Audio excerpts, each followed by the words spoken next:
एक ऐसे बिजनेसमैन जिन्होंने दिखाया कि देश के लिए काम कैसे किया जाता है, अपने हालातों के खिलाफ जाकर, मुश्किलों से लड़कर, जिन्होंने टाटा को दुनिया भर में एक मकाम दिलाया, देश के और अपने पिता के सपनों को पूरा किया।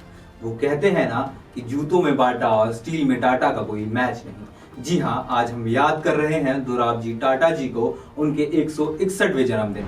नमस्कार, मैं निखिल स्वागत करता हूं आप सभी का चेतना मंच के इस सेगमेंट में जिसका नाम है डेट। दोराबजी टाटा का जन्म 27 अगस्त 1859 को महाराष्ट्र के मुंबई शहर में हुआ था।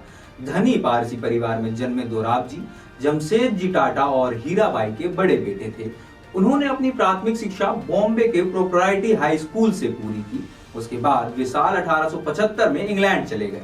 फिर उन्होंने साल 1877 में गोनविले और केएस कॉलेज कैम्ब्रिज में एडमिशन लिया।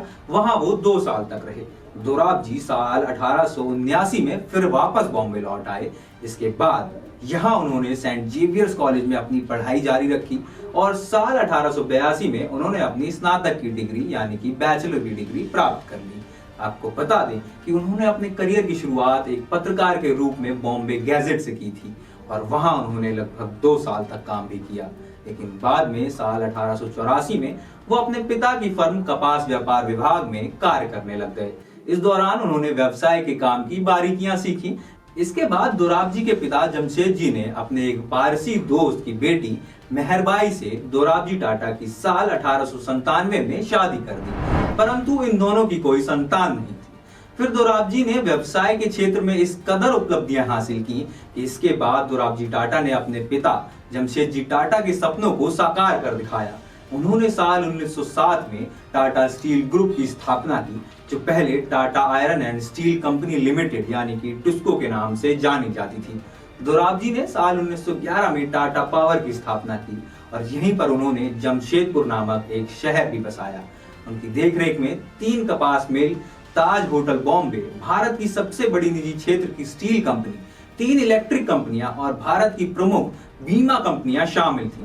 उसके बाद उन्होंने साल 1919 में भारत की सबसे बड़ी general insurance company new India insurance company की स्थापना की। दोराबजी टाटा को जनवरी 1910 में एडवर्ड सप्तम द्वारा नाइट किया गया था, यानी कि सम्मानित किया गया था। वहीं से वे सर दोराबजी टाटा बन गए। दोराबजी भारतीय ओलंपिक संघ के अध्यक्ष भी रहे और साल 1924 में वे पेरिस ओलंपिक में गए और वहां भारतीय दल की वित्तीय मदद भी की। आपको बता दें कि दोराबजी ने सामाजिक कार्यों के लिए अपनी सारी संपत्ति दान कर दी थी।